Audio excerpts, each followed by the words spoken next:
What is up, everyone? It is Monday again, so we got another Monday metagame update. We're talking about some standard best of three, historic, some recent tournaments, and some spicy new brews. Um, Also a little bit of magic update at the end, so stay tuned for that as well. Let's get into it.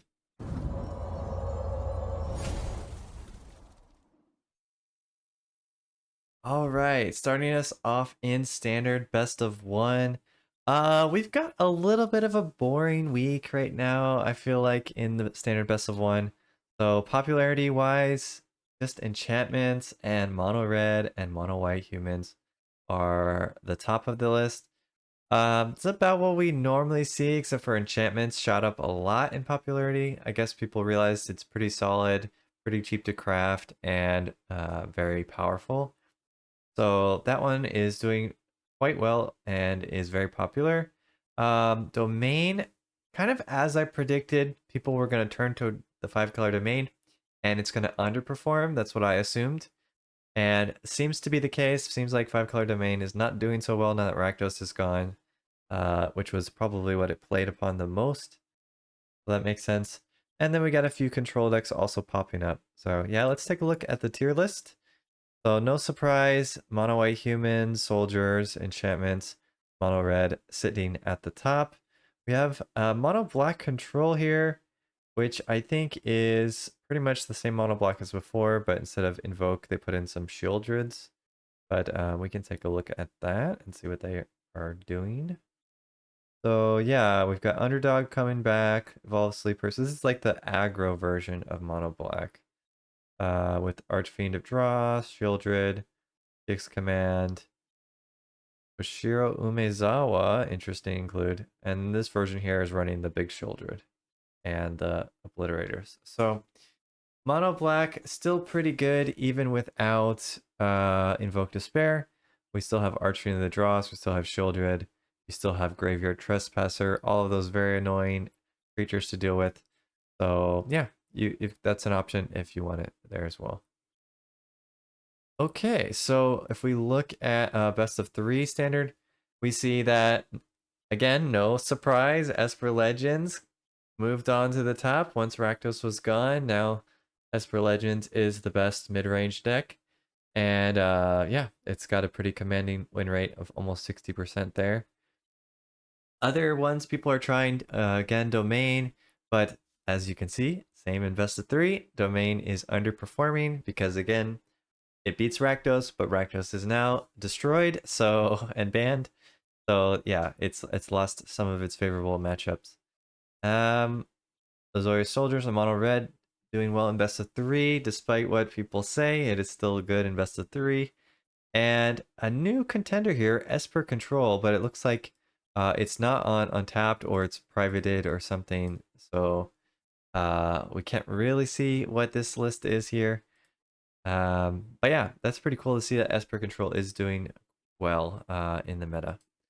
So if we go over to the tier list for best of three, like I mentioned, Esper Legends, Mono Red, Mono Black is on here, so not bad. Domain, still fine, but not the top tier anymore. And then some control decks doing well. Azorius Control, Mono White Control, basically. Esper mid-range. I actually looked at this one. It's not really a mid-range. It's more of, well, okay. I guess it's kind of mid-range. Rafine, Fieldred, AO, and then a bunch of Planeswalkers and Wedding Announcement. So yeah, I guess it's kind of mid-range.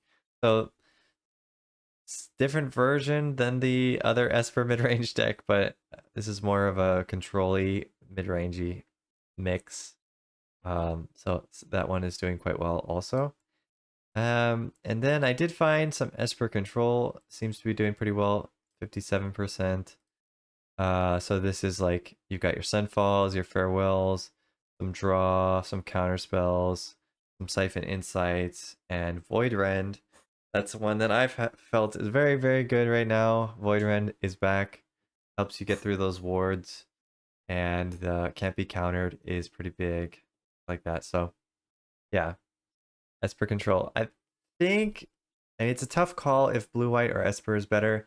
Based on these stats, though, seems like blue-white is a little bit better. Azorius control, just a little bit better than the Esper one. So yeah, maybe that's the best bet. I also kind of felt the blue-white was more consistent, which I do think helps a little bit, and it has more life gain and almost the same like win cons in there. So yeah, maybe blue-white is the better control deck right now. All right. Well, and then if we go to historic, not a whole lot has changed, to be honest. So the same decks are pretty much the best right now. Nobody's trying anything really new here. Gruul goblins, but that's doesn't seem to be doing super well. So yeah, nothing too special. Boros Affinity, Bent Hammer, Selesnya, Squirrel Twins. It's all pretty much the same as we've seen in the previous videos. So yeah, if you want to see those lists, you can check out some of my older videos where we posted some of those, or just Google it online. You can find any of those pretty easily. So yeah, nothing really changed in historic. Then if we go look at the tournaments, we had one big standard tournament over the weekend, Pizza Box Challenge, and from the looks of it, Jeskai was the top deck. So this is the Zergo and Ojutai, or at least a version with Zergo and Ojutai. And yeah, a lot of dragons, it looks like. Vision of Tarkir. Although Seed Shark is not a dragon, but we do have Atsushi and Ao and you know, the Ojutai. Those are all dragons to go with your Tarkir. So I guess it's, yeah, it's just a Jeskai control deck with a bunch of good cards in it. Looks pretty sweet. Make Disappear, Brotherhood End, Strangle. Though I didn't see any like Farewell or Sunfall, so I guess it only has the small sweepers. But yeah, about what we saw at the last tournament with a few changes. Did well, got first place. Mono white aggro also doing quite well. This is the, I think also the one from the PT, and frontliner, recruitment officer, resolute reinforcements. So this is actually like kind of a humans deck, but with the and frontliner on there. Soldier human hybrid kind of deck. Interesting. And then 5-color control somehow squeaked off third place. Though there's another one in fourth place. So I guess if you're really good at piloting the 5-color deck, you can make it work, as this tournament shows. But Jeskai and Mono White took down the first two spots. And of course, no Rakdos, because Rakdos was banned. Basically, the 3 best cards in Rakdos were banned, so it makes sense that we don't see Rakdos up there. This one looks crazy. Esper Werewolves. What the heck is Esper Werewolves? Doesn't really look like werewolves, so somebody lied. All right, shame. So let's go ahead and look at these spicy brews. We got this one here. This is a Rakdos deck that the person was doing quite well with. This is a sacrifice deck. Ob Nixilis. We know that Ob Nixilis was quite good with Onicult Anvil. Though this person doesn't appear to be playing Onicult Anvil, which is a little bit strange. But they made the sack deck work nonetheless, with Voldaren Epicure, with the Scorn Blade Berserker, which is a sack outlet, Corrupted Conviction is sack outlet, Annihilating Gaze sack outlet, and Voldaren Thrillseeker sack outlet that also does damage to the opponent's face. And then Furnace Rain steals creatures. So I guess this is preying upon the fact that most of the decks right now in Standard are creature decks, though there are quite a few control decks going around. But if you face up against the aggro decks or you face up against the mid-range decks, then this is probably going to be pretty good. Yeah, it's interesting. And I think there is definitely a Rakdos sack shell. I would think it has Onicult Anvil in it personally, but I also didn't do well in Mythic with my list, so there you go. So you can try this one out. Pretty good rate, 8 and 3. All right, the next one we got is a Vampire list, which went 5 and 0 on MTGO. Not that crazy, but I thought it was kind of cool to highlight the deck because I do think Vampires got a lot, and you know, it's a new interesting deck that we haven't really tried out since the bans. So Markov Baron, Edgar Charm Groom. So this is like a Mardu vampire show, basically. Dusk Legion Duelist to draw your cards. A little bit of removal here with Convoke. Those Convoke Mardu Vampires. I think Ash Lizzle was playing something similar to this as well and doing well, so could possibly be a real deck. Probably tier 2 if I had to guess. Yeah, still pretty cool.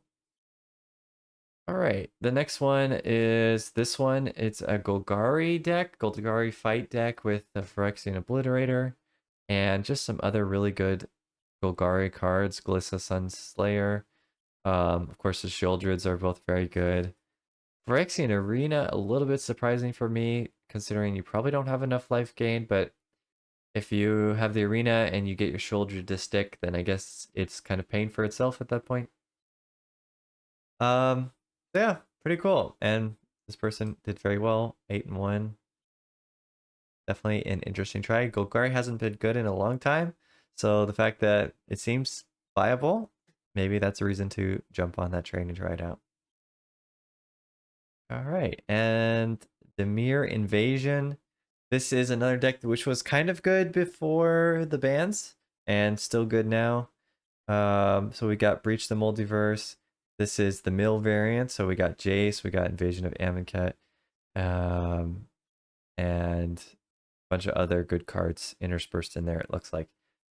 So yeah, it's probably still good now. You can still mill people out, especially anyone playing control. It's going to be pretty good to mill them out. So yeah, if you love mill, there's another deck for you. You can give it a shot. And finally, this is kind of boring, but this is a mono white deck. The mono white didn't really lose anything except for Bankbuster, and didn't really need Bankbuster, I would say, to be like really good. So this is just an updated version of mono white control that is very good and got this person to Mythic very quickly. So yeah, you can do it too. Okay, well, that's it for the spicy brews today. I guess the only thing to bring up is that there's a new set coming out to MTG Arena, the Lord of the Rings card set. It's not for standard. It's only for alchemy and historic, and I guess explorer if you play that format. Is it for explorer? Now that I think about it, I'm not sure if it is explorer because I think it's modern legacy legal in paper. So, but I do know it's coming out to alchemy and historic if you play those. So there's some pretty cool cards in there for those formats. I'm hoping at some point they ban Crucius. Maybe when the set comes out, then we'll have like a really nice alchemy format that I would enjoy to play. But Crucius right now, just killing it for me. Makes me not want to play historic or alchemy that much because of that one card. So I'm hoping they fix it at some point. Really hope. Not unbeatable, but it's just like if you don't immediately kill it, they get so much value that you start to lose the game very quickly. All right. But that's it for the news. So that's coming out. I think the pre-orders end June 20th, and I think it comes out maybe the day after that. I would have to double check, but late June for sure. But yeah, that's gonna be it. Go out there, try out some new brews. Still pretty open standard right now. Though people are starting to get a little bit more stale this week than they were the last two. But you can still have fun. So go out there, have some fun, and see ya.